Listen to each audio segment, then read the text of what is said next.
আমি আপনাদের সবাইকেই শুভেচ্ছা জানাচ্ছি। একটা কঠিন সময়ের মধ্যে মানুষ আছেন, মূলত গৃহবন্দী।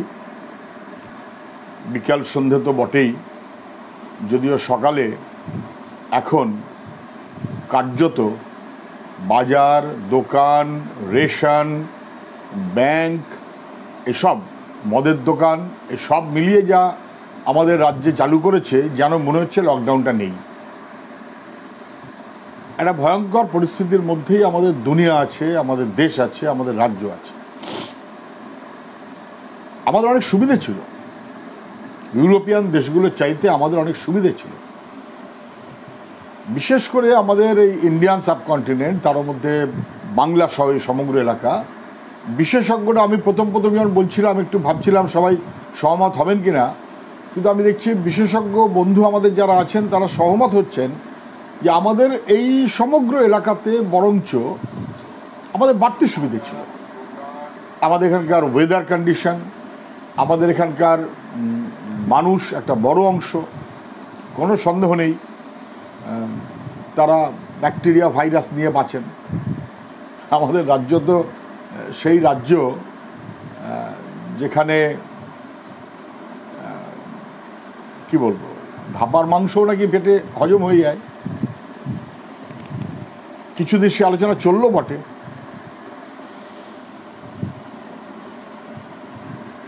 অনেক জিনিস আমরা সহ্য করতে পারি, ইমিউনিটি, ন্যাচারাল ইমিউনিটি আমাদের বেশি, ইউরোপিয়ানদের চাইতে অনেকটা বেশি, বিভিন্ন কারণে, যে সেসব তর্ক বিতর্কের একটা সময় নয়। আমাদের একটা বড় সুবিধে ছিল যে পৃথিবীর অন্যান্য দেশগুলোতে অ্যাটাক করার পর আমাদের দেশে এসছে পরে। ফলে প্রথম যার কাছে যাচ্ছে সে জানে না যে রোগটার বিরুদ্ধে সে লড়ছে সেই রোগটা কেমন। আমরা ইতিমধ্যে জেনে গেছি রোগটা কীরকম, তার প্রকৃতি কীরকম, সে সংক্রামক কতটা। ফলে তার থেকে লকডাউন হোক বা অন্য কতগুলো পদ্ধতি হোক, অন্য 8-10টা জায়গার চাইতে আমাদের দেশে যেহেতু পরে এসছে, এবং তারও মধ্যে আমাদের এই দিকটাতে আরও পরে এসছে, আমাদের কতগুলো বাড়তি অ্যাডভান্টেজ ছিল। এই অ্যাডভান্টেজগুলোকে ব্যবহার করতে পারলে যে সুবিধা আমরা নিতে পারতাম, আমরা কিন্তু সেই সুবিধাটাও নিতে পারছি না বলে যেন মনে হচ্ছে অপরিকল্পনার বিপদে আমরা ভুগছি। কি দাঁড়িয়েছে? সব মিলিয়ে লকডাউন কেন্দ্রীয় সরকার নিশ্চয়ই প্রয়োজন হবে, করতেই হবে। তার রাজ্যতেও তাই। তাহলে তার প্রস্তুতিটা কি, কন্টিনজেন্ট প্ল্যানটা কি, কোনটা, কখন, কিভাবে, ফেজড ম্যানারে একটা পরিকল্পনা থাকবে তো সরকারের। যারা জানেন বিশেষজ্ঞ, তাদের পরামর্শ নিয়ে সরকারের একটা থাকবে তো কিছু বুদ্ধি পরামর্শ। কোথায়? যখন আন্তর্জাতিক মহল থেকে সতর্কবার্তাটা ছড়াচ্ছে, তখন আমরা বিদেশের প্লেন অ্যালাউ করে যাচ্ছি। 19 তারিখে প্রধানমন্ত্রী যখন ভাষণ দিলেন, 22 তারিখে 20-21 মাঝে 2 দিন 22 অঘোষিত জনতা কারফিউ, সবাই ঘরে থাকবেন। 23 পশ্চিমবাংলায় লকডাউন, পশ্চিমবঙ্গ সরকার। ওটা একটা কম্পিটিশন বোধহয় আছে, কে কার চাইতে বেশি দেখাবে গোছে। বন্ধুত্ব যাই থাক, বাইরে একটা দেখানো হবে। 24 তারিখ রাত 8টার সময় প্রধানমন্ত্রী অ্যানাউন্স করলেন রাত 12টা থেকে লকডাউন, 4 ঘন্টার সময়। 8টার সময় ডিমনিটাইজেশন ঘোষণা, 12টা থেকে রাত্রি। মনে পড়ছে আমাদের দেশের বিধ্বস্ত অর্থনীতিকে কার্যত ঠেলে দেওয়া হলো সেই দিকে, বিপর্যস্ত করা হলো অর্থনীতিকে। 8টার সময় বলে 12টা, এটা একটা, আমি জানি না কার পরামর্শ উনি 8টা আর 12টা মেনে নিয়েছেন, কিন্তু 8টার সময় বললাম 12টা থেকে লকডাউন।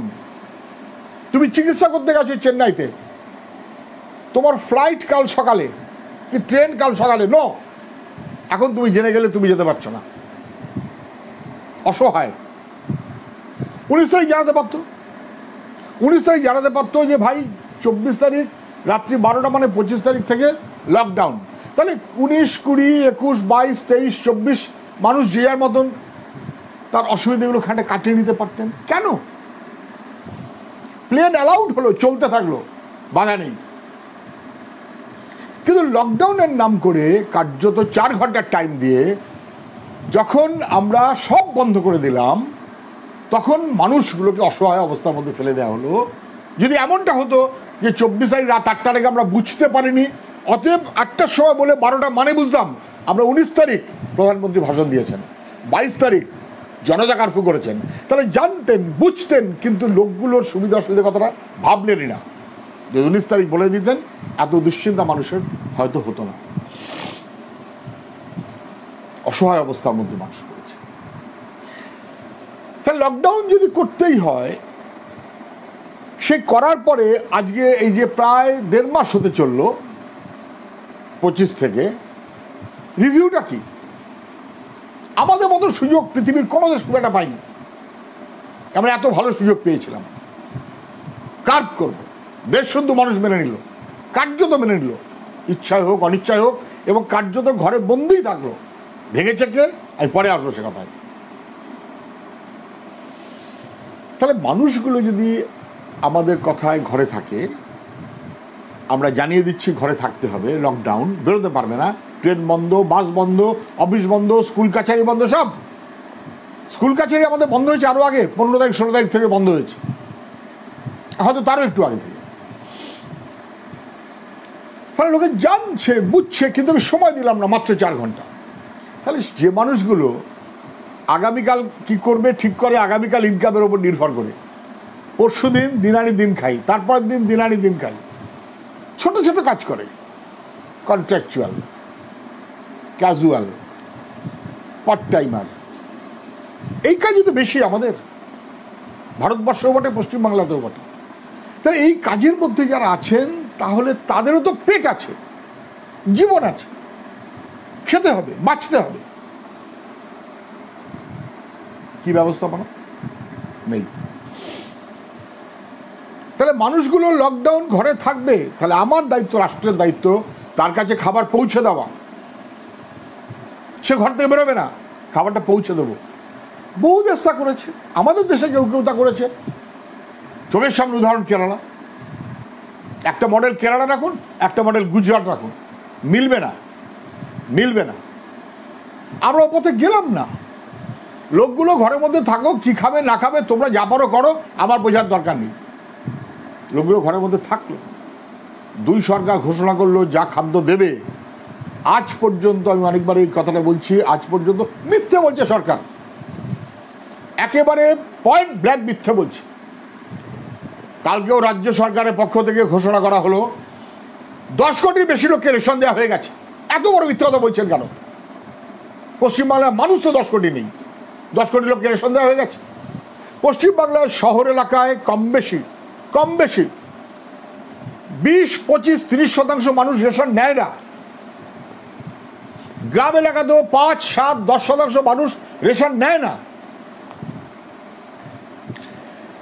গ্রাম এলাকাতে অথবা শহর এলাকাতে খোঁজ করে দেখুন, এমন কোনো গ্রাম এলাকা বা শহর এলাকা নেই যে যার রেশন দরকার, যে রেশনের উপর ডিপেন্ডেন্ট গরিব মানুষ দিনানি দিন খাওয়ার মতন করে চলেন। তার সবার রেশন কার্ড আছে না, ডিজিটাল কার্ড নেই, পুরনো কার্ড আছে, স্লিপ পাননি, পুরনো কার্ড আছে, তিনি জীবন্ত মানুষ, তার পেট আছে, তার খিদে আছে, লকডাউন, ঘরের মধ্যে বসে আছে, না আছে রেশন কার্ড, না আছে স্লিপ, পুরনো কার্ড নিয়ে যাচ্ছে, বলছে হবে না, ফর্ম ফিল আপ করো 3 নম্বর, কদিন ঘুরে ফিরে বেড়ানো, বললো হবে না। কেন? ফর্ম ইস্যু হয়ে গেছে, কার্ড ইস্যু হয়ে গেছে। তাহলে কি করতে হবে? যদি না পেয়ে থাকেন, হারিয়ে গেছে বলতে হবে। হারিয়ে গেল কোথায়? কোথায় এই কার্ডগুলো? কোথায়? কার কাছে? ভূত, ভূত রেশন ব্যবস্থার মধ্যে ভূত, ভূত ঢুকে আছে, জানে না। যারা ভাষণ দিচ্ছেন 10 কোটি মানুষ রেশন, এমনি 10 কোটি মানুষ কার্যত রেশন দেওয়ার যে স্কোপ, কদিনে 5 কোটি দিয়েছেন ইত্যাদি ইত্যাদি, ও অঙ্কে মিলছে না, গাঁজা খুঁই অঙ্ক, গোজামিলের অঙ্ক বলে দিচ্ছেন। নির্ভেজাল গরিব মানুষ খেতে পায় না, কষ্টে আছে। সারা রাজ্য জুড়ে বিভিন্ন অংশের মানুষ, আমি কখনো কথাটা বলবো না শুধু বামপন্থীরা, কিন্তু অবশ্যই বামপন্থীরা প্রদর্শকের মতো, পথপ্রদর্শকের মতন সামনে আছে। আমাদের কম বয়সের ছেলেমেয়েরা হ্যাটস অফ, সকাল থেকে রাত পর্যন্ত খুঁজিয়ে পেতে কার ওষুধ লাগবে, কার পথ্য লাগবে, কার কি সুবিধা করতে হবে, কার জন্য রক্ত দিতে হবে, কার খাবার নেই খাবারটা পৌঁছে দিতে হবে, কার জন্য 2 কেজি চাল জোগাড় করে দিতে হবে। Hats off. বামপন্থী ছাত্র যুব কর্মীরা ওরা বুঝিয়ে দিয়ে গেল মানবতা এবং গণতন্ত্র তার বিকাশের মধ্য দিয়ে বাম, এটা স্পষ্ট হলো এবং এটা স্পষ্ট বুঝিয়ে দিয়ে গেল আমাদের ছেলেমেয়েরা। এর বাইরে আরো বহু মানুষ, এবং আমাদের সেই মানুষগুলোকেও বুকে জড়িয়ে ধরে ধন্যবাদ জানাতে হবে যারা পকেট থেকে মন খুলে পয়সা দিয়ে যাচ্ছে। চোখের সামনে দেখতে পাচ্ছে রিক্সাওয়ালা খেতে পাচ্ছে না, গ্রামের লোক শহরে আটকে গেছে, পড়তে এসেছিল। আমি কালকে একটা জায়গাতে দেখলাম, আমি নাম লিখে রাখিনি, আমার বলাটা উচিত না, এমফিল করে যাদবপুর ইউনিভার্সিটিতে, এমফিল, কোচবিহারের মেয়ে, 2 বোন। আমি দেখি লাইনে, আবার দেখে সন্দেহ হলো, আমি জিজ্ঞেস করলাম, মা তুমি কি নাম, কি একটা বললো, কি করো, পড়ি, কোথায়, যাদবপুর, এমফিল। ভাবতে পারেন তারও খাওয়া জুটছে না, পয়সা থাকলেও খাওয়া জুটছে না, এমন লোক আছে। তার পাশে দাঁড়িয়ে আছে মানুষ। তাহলে কি করে সমস্ত মানুষকে খাবার পৌঁছে দেবেন? ফুড সিকিউরিটি অ্যাক্ট মানে কি? ফুড সিকিউরিটি অ্যাক্ট মানে কি এই যার রেশন কার্ড আছে তাকে খাবার দেওয়া, নাকি যার খিদে আছে তাকে খাবার গ্যারান্টি করা? কোনটা? ফুড সিকিউরিটি অ্যাক্টের মূল স্পিরিটটা কি? তাহলে এই লোকগুলো, গ্রামের লোক, শহরের লোক, এখানে ওখানে ছড়িয়ে ছিটিয়ে আছে, কার্ড নেই, স্লিপ নেই, অথচ 10 কোটির ওপরে রেশন উঠে গেল। কে নিল? আমি চিফ সেক্রেটারির কাছে বলবো, চিফ সেক্রেটারি, যত সেক্রেটারি আছেন আর মুখ্যমন্ত্রী আপনাদের মাথায়, এই চাল চুরি কারবারটা কে করছে? চাল চুরি হচ্ছে, চাল চুরি করে তার উপরে স্ট্যাম্প করছে বাংলার গর্ব, হাসি হাসি মমতা ব্যানার্জির ছবি বিলি করছেন, তারপর সেখান থেকে চাল নিয়ে সরিয়ে দিচ্ছেন। বিলি, চুরি, সব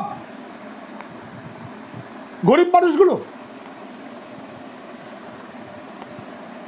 পাপ পুণ্য বলতে পারবো না, কি কখনোই মানুষ যারা সব অপরাধ করছেন তারা কখনো মানুষ তাদের ক্ষমা করবে? ক্ষমা করতে পারে? ভয়ঙ্কর বিপদ, ভয়ঙ্কর বিপদ। একটা মানুষ যদি বেঁচে থাকে তাহলে তার এসেনশিয়াল কিছু তো পকেটে পয়সা লাগে। প্রথম মিটিংয়ে আমরা বলেছিলাম, প্রথম মিটিংয়ে, যে হু এবং ICMR এর গাইডলাইন মান্য করে রাজ্য সরকার চলুক। আমরা রাজনৈতিক বিরোধের সময়টা নয়, পরে করা যাবে। অনেক কথা থাকতে পারে, এখন না, পরে। কিন্তু রাজ্য সরকার যেভাবে বলবে যেন হু এবং ICMR এর গাইডলাইন মেনে চলে, আমরা বলবো রাজ্য সরকারের কথা মেনে সবাই চলুন। কি দাঁড়ালো? সেই মিটিংয়ে বলেছিলাম, বেশি না, আপনি মাসে সব পারবেন না। দিল্লি 5,000 টাকা দিক, আপনি 2,000 টাকা দিন। পরে অনেক আলাপ আলোচনা করে দেখা যাচ্ছে 5 না, ইকোনমিস্টরাও বলছেন দিল্লি 7,500 টাকা। গরিব পেটে একটা ফ্যামিলি, রাজ্য সরকার 2,000 টাকা, 3 মাস, 4 মাস, 5 মাস, 6 মাস, কি অসুবিধা ছিল? কত টাকা লাগে? কত টাকা লাগে?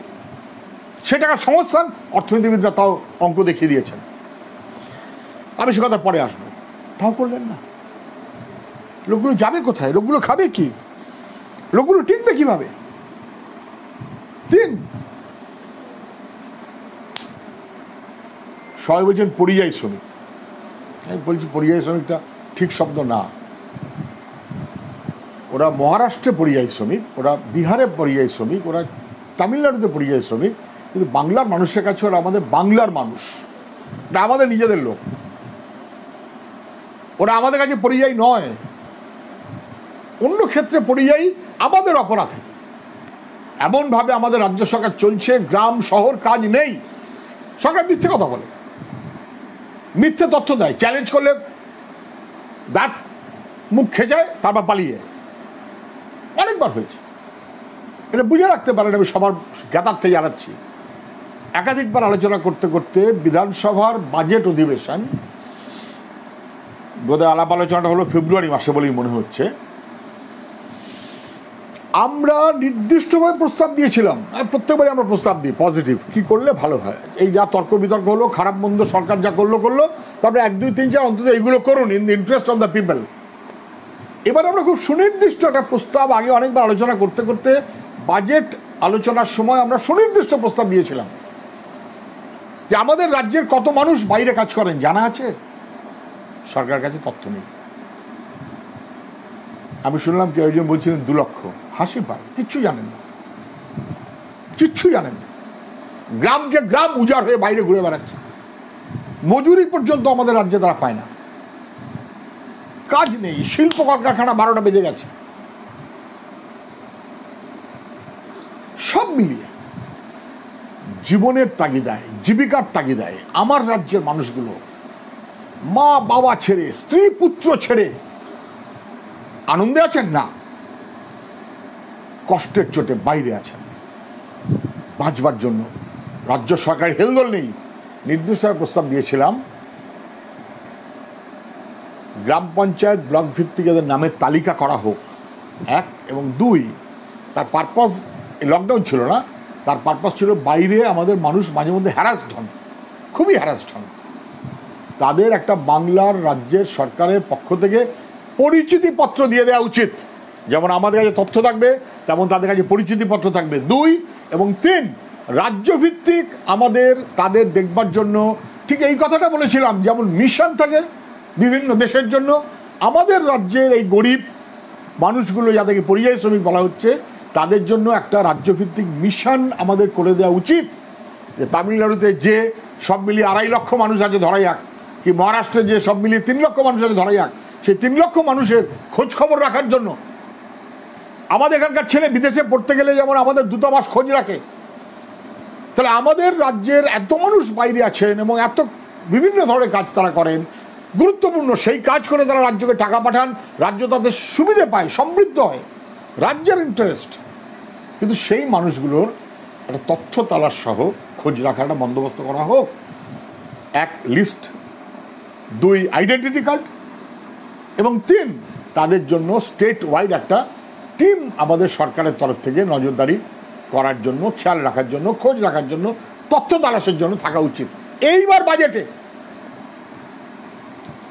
খারাপ লাগে সরকারের তরফ থেকে বক্তব্য যখন রিপ্লাই যখন দিচ্ছেন, একটা শব্দ খরচ করার মতো যোগ্যতা সরকার দেখায়নি। আজকে কি হচ্ছে, ওই মানুষগুলো গত 1.5 মাস ধরে কার্যত প্রায় খাওয়া নেই।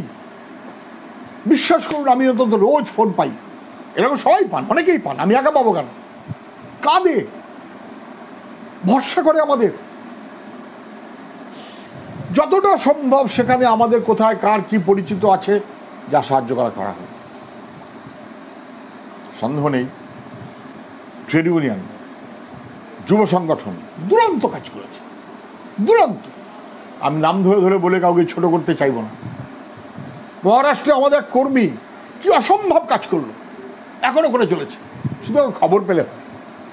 আমি নামটা বলে তাকে ছোট করবো না। ব্যাঙ্গালোরে ওখানে কাজ করেন আমাদের কর্মীরা, যেহেতু আমি 2 জনের নাম জানি, বাকি 10 জনের নাম বলতে পারবো না।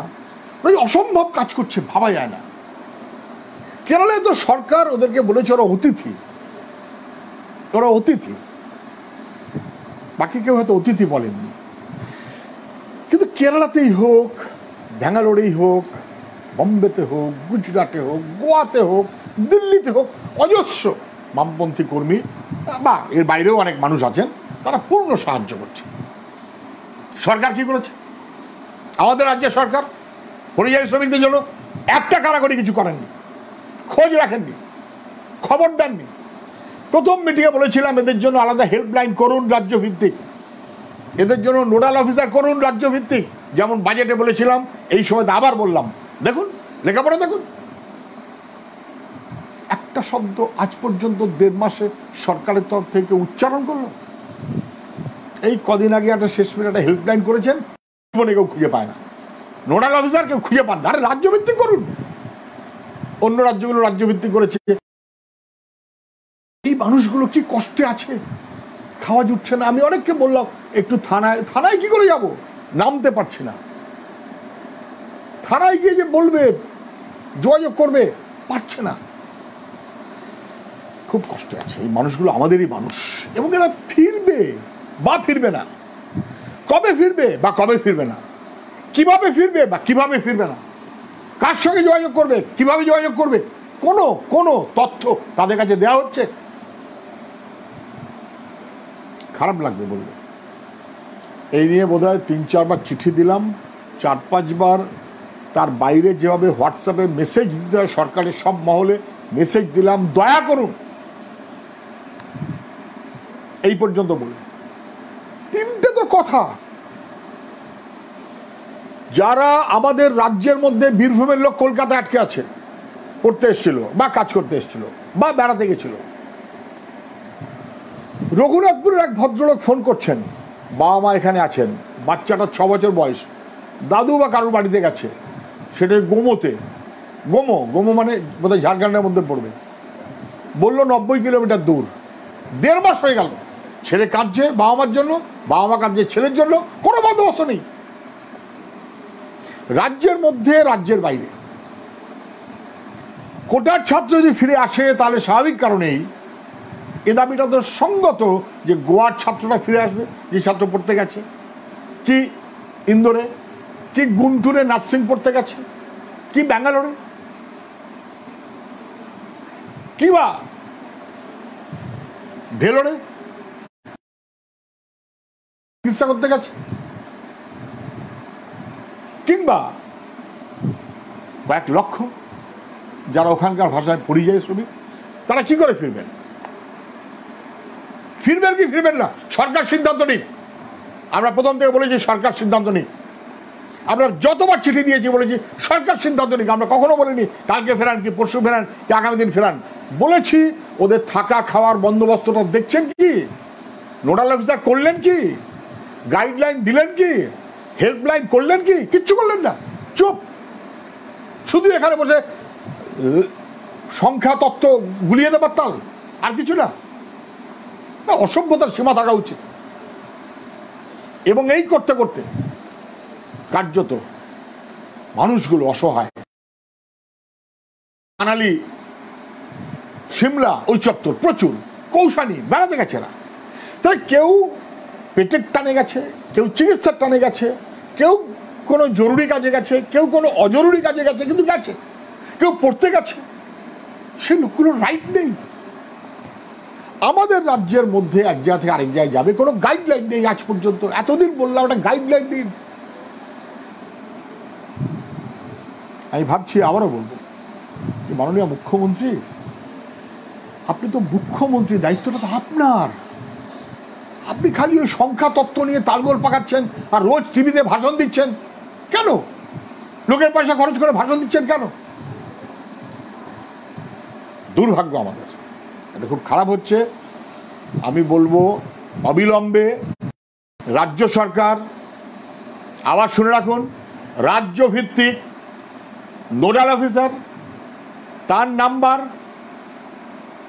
হেল্পলাইন এবং গাইডলাইন, সে কার কাছে যাবে, কার কাছে নথিবদ্ধ করবে, রাজ্যের সরকার তাদের সঙ্গে যোগাযোগটা কিভাবে করবে, কালকে আসবে না পরশু আসবে, পরশু আসবে না তারপর আসবেন, প্রোটোকল মেনেই করুন। আমরা কখনো বলবো না প্রোটোকলের বাইরে গিয়ে করুন। যথাযথভাবে টেস্টিং করুন, টেস্টিং করে যে পাস বাড়িতে হোম কোয়ারেন্টাইন, যে পাস না সে ইনস্টিটিউশনাল কোয়ারেন্টাইন, যা নিয়ম আছে করুন। শুধু ওই ইনস্টিটিউশনাল কোয়ারেন্টাইনের নামে জেলখানা করে দেবেন না, জেলখানার চেয়েও খারাপ করেছে, ওটা করবেন না। আর রাজ্যের মানুষগুলো কবে ফিরবে, কিভাবে ফিরবে, সঙ্গত প্রশ্ন। এবং তার সঙ্গে সঙ্গে খুব গুরুত্বপূর্ণ প্রশ্ন হচ্ছে, এই সব আমরা ছেড়ে দিচ্ছি চিকিৎসা। কোভিড আক্রান্ত মানুষের চাইতে কোভিড আক্রান্ত নয় সেই মানুষের চিকিৎসার সংকটটা বেশি ছাড়াক্ষণ। প্রথম মিটিং আমরা বলেছিলাম আইসোলেশন করে দিন, কোন হাসপাতালে কোনটা। এত মাননীয়া রোজ যে ভাষণ দেন, এতগুলো মাল্টি স্পেশালিটি করেছে, multi super speciality, multi speciality না, মাল্টি সুপার স্পেশালিটি, এতগুলো হাসপাতাল যে করেছিলাম, আমরা অনেকবার বলছিলাম যে নীল সাদা রং হয়েছে, বাড়িটা তৈরি হয়েছে, বাড়ি তৈরির কমিশনে ভাগাভাগি হয়ে গেছে, কিন্তু ওগুলো কি ঠিকমতো চালু হলো? প্রথম মিটিং আমরা বলেছিলাম যে মাল্টি স্পেশালিটি হাসপাতাল বলে আপনি যেগুলোকে বলছেন একটু শহর চেয়ে দূরেও বটে, সেগ্রিগেটেডও বটে, আইসোলেশনও বটে। আপনি কি করবেন? আপনি ঠিক করুন যে আপনি চাইলে সেগুলোকে সেন্টার করুন। করলেন না। এদিকে বলছেন 68টা না কটা হাসপাতাল নিয়েছে, এখন শুনছি মেডিকেল কলেজও আমার নেবেন, অথচ ওদিকে বলছেন বাড়িতে বসে চিকিৎসা হবে। মানুষ কি এত বোকা? মানুষকে বুঝতে পারছে না, সব ধরা পড়ে যাচ্ছে। শ্মশানে কোথাও কোথাও স্থানীয় মানুষ রাত জাগছে, হঠাৎ করে ঘুপঘাপ ঢুকিয়ে দিচ্ছেন। কেন ঘুপঘাপ ঢুকিয়ে দেবেন? কেন? একটা লোক মারা গেলে তার তার মর্যাদা আছে, মরেও তো শান্তি নেই, ছেলে মেয়েও টের পাবে না। কি ব্যাপার? না মমতা রানীর সরকার চলছে। আরে কি মমতা রানীর সরকার চলছে? সব কতজন মানুষ চিকিৎসার জন্য এসছে, চিকিৎসা করে কি পেলেন? আইসিএমের সঙ্গে ঝগড়া করার টাইম এটা নয়, কনফ্রন্টেশন নয়, কোঅপারেশন। আমরাও তো তাই বলেছি। রাগ হচ্ছে প্রচুর, বুঝতে পারছেন? প্রচুর রাগ হচ্ছে, কেন? অপদার্থ সরকার চলছে, মানুষের সর্বনাশ করছে, কিলিং ফিল্ড বানিয়ে দিচ্ছে হাসপাতালগুলোকে, শ্মশানে তার টের পাওয়া যাচ্ছে। রাগ হচ্ছে ভয়ঙ্কর। লকডাউনের সময় সরকারের কথায় চলো সবাইকে আমরা তাই বলেছি। কি করছেন? নিজেরা ভাঙছেন সব।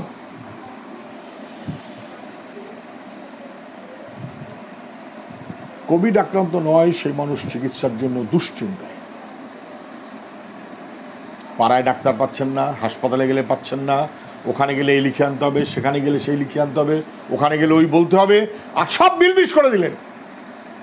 আমরা বলেছিলাম যে আইসোলেশন করুন, ব্লক থেকে রাজ্য পর্যন্ত। সূর্যকান্ত মিশ্র স্বাস্থ্যমন্ত্রী ছিলেন, ক্যাটেগরিক্যালি বলেছিলেন রিপোর্টিং সিস্টেমে গন্ডগোল করবেন না, বিপদে পড়ে যাবেন। শুনলেনই না। ডেঙ্গুর মতন হিসেবে গন্ডগোল করার অভ্যস্ত হয়ে থাকলেন, তার মতন বিপদে ফেললেন। এবং করতে করতে এখন যেটা দাঁড়িয়েছে, বুঝে রাখতে পারেন যে মানুষ ভরসা করতে পারছে না। একটা বড় হাসপাতাল বন্ধ হয়ে যাচ্ছে, কার ভালো হচ্ছে, কার লাভ হচ্ছে? স্বাস্থ্যকর্মী সবচাইতে বেশি আক্রান্ত বোধ হয় আমাদের রাজ্যে। এত বেশি আক্রান্ত অন্য কোনো রাজ্যে নেই। কেন ম্যাডাম? সংখ্যা তত্ত্বে সেই 3 আর 7 ওই যে গোলমাল শুরু করলেন, অ্যাডভাইজারি কমিটির ওপরে অ্যাডভাইজার মুখ্যমন্ত্রী, তার উপরে অ্যাডভাইজার চিফ সেক্রেটারি। এখন আমরা দেখছি চিফ সেক্রেটারি আবার অন্য সেক্রেটারি এসছেন, এবং এসেই লম্বা লম্বা ভাষণ দিচ্ছেন সবাই। কেন? এগুলো না করে এখনো পর্যন্ত সংখ্যাতত্ত্ব পরিষ্কার কিন্তু হলো না। আপনি কি বলছিলেন? আপনি সংখ্যাতত্ত্ব তো একেবারে চিত্রগুপ্তর খাতা বলে যদি কোনো বস্তু থাকতো, তার চাইতেও আপনার খাতা অস্বচ্ছ। আপনি যে বলেছিলেন 105, তার মধ্যে 33, 105 করোনা পজিটিভ, 33 জন করোনায় মারা গেল। তাহলে বাকি 72 জন করোনায় মারা যায়নি, কিন্তু করোনা হয়েছে। সেই অঙ্কটা এখনো মেলাতে পেরেছেন? সেই তালিকাগুলো মেলাতে পারবেন? অনেকবার দেখানো যে ড্রাফট ডেথ সার্টিফিকেট, ভয় অনেকবার দেখানো হয়েছে ডেথ সার্টিফিকেট চলে গেছে করোনা, দাঁড়াও সরকার এবার ডেথ সার্টিফিকেট দেবে, আরেক কোন দপ্তর সরকারের, তাতে করোনা লেখা থাকবে না। চোখ রাঙিয়ে চিকিৎসা হয়, চোখ রাঙিয়ে বিপর্যয় মোকাবিলা হয়। ইনক্লুসিভ, সবাইকে জড়িয়ে দিয়ে করবার কথা। এক্সক্লুসিভ, একদম আমি আর কেউ না। খুব খারাপ হচ্ছে। এটাতে বিপদ আমাদের আরো বাড়ছে বলেই যেন মনে হচ্ছে। কলকাতা, তার সঙ্গে হাওড়া, তার সঙ্গে অন্য কোনো জেলা, আমরা সবাই মিলে এই যুদ্ধ জিততে হবে। সবাই মিলে সে লড়াইটা আমাদের করতে হবে। সরকার লোকের খাদ্য এবং পকেটের পয়সা দেখুক। বাইরের রাজ্যে অথবা রাজ্যের মধ্যে বাইরের যে লোক আছে, মানে রাজ্যের ইন্ট্রাস্টেট, রাজ্যের মধ্যে এক জায়গা থেকে আরেক জায়গায়, সেই মানুষগুলো কিভাবে যাতায়াত করবেন না, কিভাবে করবেন না, গাইডলাইনটা প্রকাশ করুন, যেটা স্পষ্ট থাকবে। এটা এখনো করেননি। অফিসাররা দুই একশো বলছেন হ্যাঁ স্যার দেখছি, হ্যাঁ স্যার দেখছি, হ্যাঁ স্যার দেখছি। তো স্যারটা আবার কি? সবই তো ম্যাডাম, সবই তো ম্যাডাম। তার মাঝখানে আবার হাজার রকমের তালগোল পাকাচ্ছেন। এগুলো বন্ধ করে মানুষগুলোকে বাঁচাবার বন্দোবস্ত করুন। আমি বলবো লকডাউনের পরের পরিস্থিতিটার জন্য আমাদের সবাইকে তৈরি থাকতে হবে, বিশেষ করে সরকার। ইকোনমিস্টরা বারবার বলছেন এরকমটা নয় যে এই ধাক্কাটাই হয়ে গেল, 3 দিনের দিন শেষ হয়ে গেল, নাও হতে পারে, আবার ফিরতে পারে, আবার ফিরতে পারে, আবার ফিরতে পারে, নাও ফিরতে পারে। বিজ্ঞান তো লড়াই করবেই, নিশ্চয়ই ভ্যাকসিন বেরোবে, নিশ্চয়ই বেরোবে। এই যুদ্ধে আমাদেরই জিততে হবে। করোনা ভাইরাস বুঝিয়ে দিয়ে গেল যে একটা ছোট্ট শক্তিরও কিরকম দাপট থাকে। যত বড় ট্রাম্প হওয়ার, মোদি হওয়ার, মমতা হওয়ার, এক লাইনের 3টে লোক, তাদের চাইতে এই ছোট শক্তি কম না, বুঝিয়ে দিল। কিন্তু এই ছোট শক্তি যদি মানুষ বিরোধী যখন হচ্ছে, তাকে ঠেকাতেই হবে। এবং সেই ঠেকালে একা মোদি অথবা একা মমতা অথবা একা ট্রাম্পের ব্যাপার না, আমাদের সবার আমরা সবাই মিলেই সে লড়াই লড়বো এবং জিতবো। এই লড়াইতে জেতার পূর্বশর্ত হচ্ছে এই আক্রমণটার সবচেয়ে বেশি বিপদ হবে গরিব মানুষের। কত লোকের কাজ যাবে কেউ জানে না, কত লোক বেকারির তলায় নাম লিখবেন কেউ জানে না। ইতিমধ্যে আমেরিকাতে বহু লোক বাড়তি নাম লেখানো শুরু হয়ে গেছে, আমরা টের পাচ্ছি। ফলে সেই জায়গায় দাঁড়িয়ে আমাদের পশ্চিমবাংলায় আমি যে কথাটা বারবার বলবো, বা ভারতবর্ষে আমাদের কন্টিনজেন্ট প্ল্যানটা কি? ওরা 10% খরচ করছে মোকাবিলায়, আমাদের ভারতবর্ষ 1%। কেন? কি করতে হবে? সবাই যেটা বলছেন সেটা হচ্ছে এই, যদি গাছটাকে ভাই বাঁচাতে হয়, গাছে এখন পোকামাকড় কামড়াচ্ছে বড্ড বেশি, ইনসেকটিসাইড তো দিতেই হবে। কিন্তু শুধু ইনসেকটিসাইড দিয়ে কি গাছটা বাঁচানো যায়? তলায় খুঁজতে হবে, জল দিতে হবে, সার দিতে হবে। দেশের অর্থনীতি নির্ভর করে অর্থনীতির মন্ত্রীর মগজের ওপর নির্ভর করে নয়, অর্থনীতি নির্ভর করে কৃষকের ফলার চাষ যে করবে কৃষকের চাষের ক্ষমতার উপর নির্ভর করে।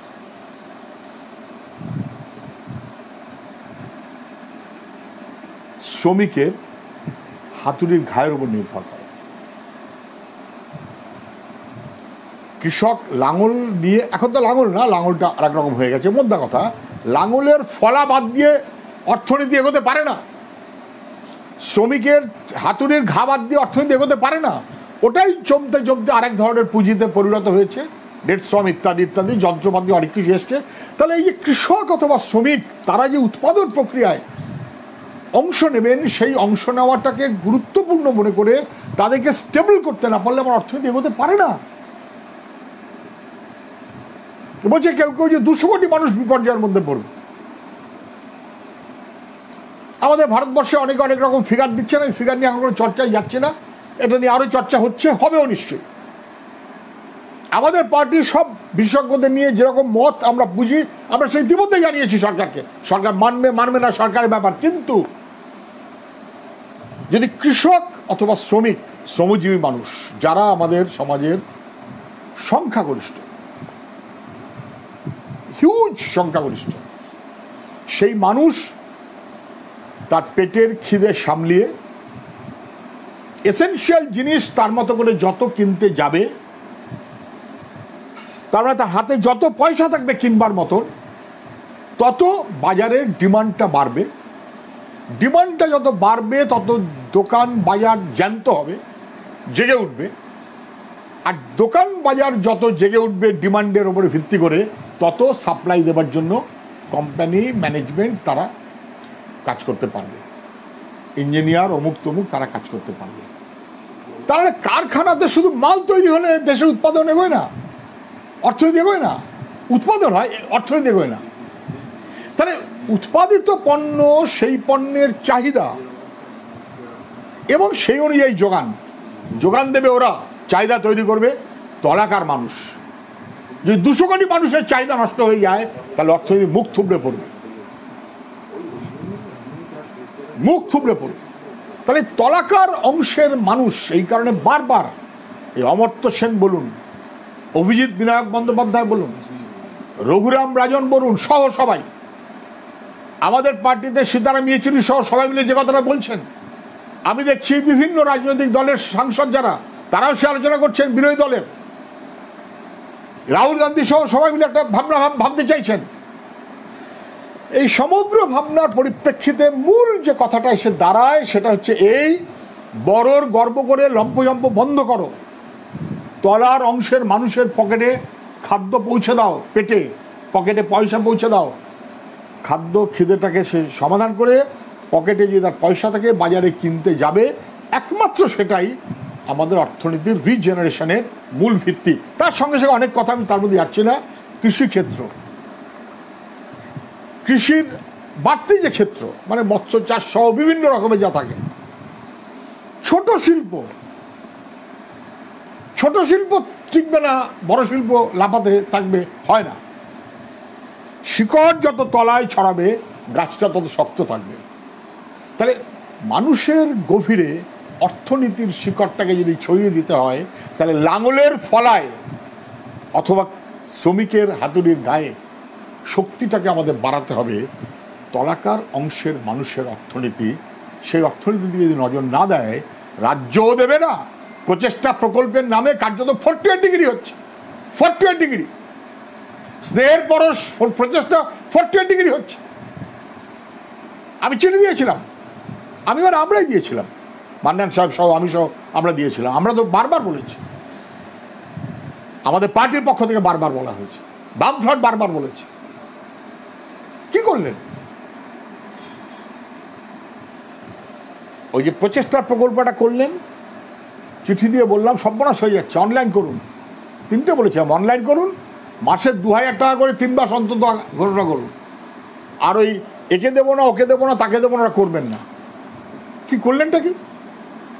শেষমেশ বিপদ বুঝে অনলাইনটা মানলেন, কিন্তু কেউই পাবে না যার অন্য কোনো না কোনো স্কিমে নাম আছে। তার মানে অলমোস্ট কেউ থাকলেই না যে পাবে।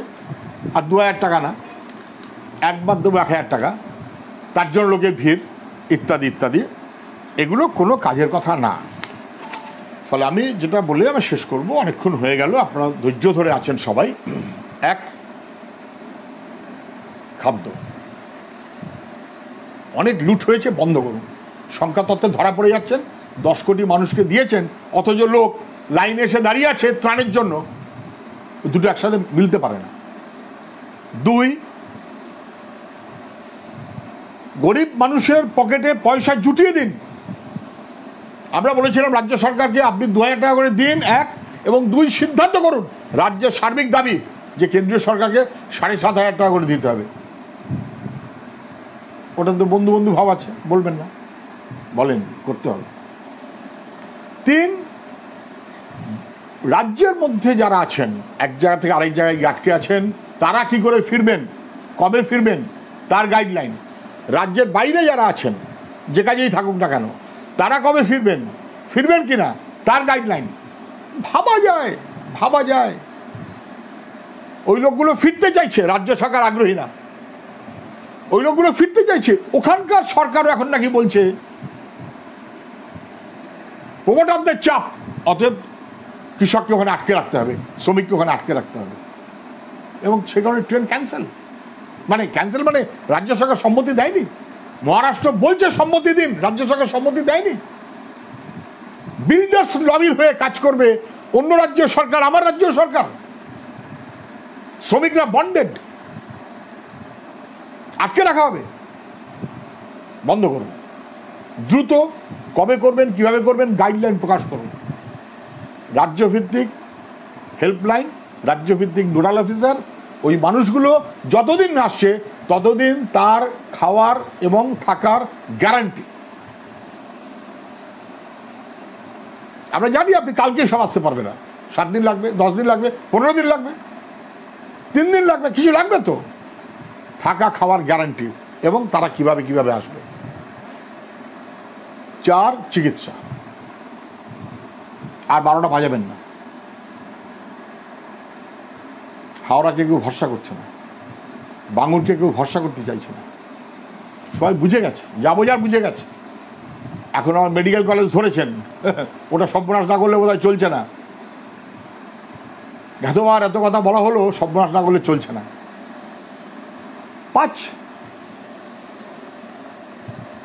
বিদ্যুতের বিল কেন 3 মাস ছাড় দেবেন না?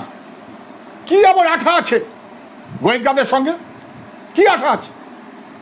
বিধানসভাতে প্রশ্ন করেছিলাম, এসিবির এলাকা এত ছড়ানো, লাইন লেন্থ অনেক বেশি, কনজিউমার কনসেন্ট্রেশন কম, ইন্ডাস্ট্রি কম, তাহলে এসিবির চাইতে সিএসসি কম জায়গায় বেশি কনজিউমার, ন্যাচারালি খরচ কম, তাহলে সিএসসি বিদ্যুতের দাম এসিবির চেয়ে বেশি কেন?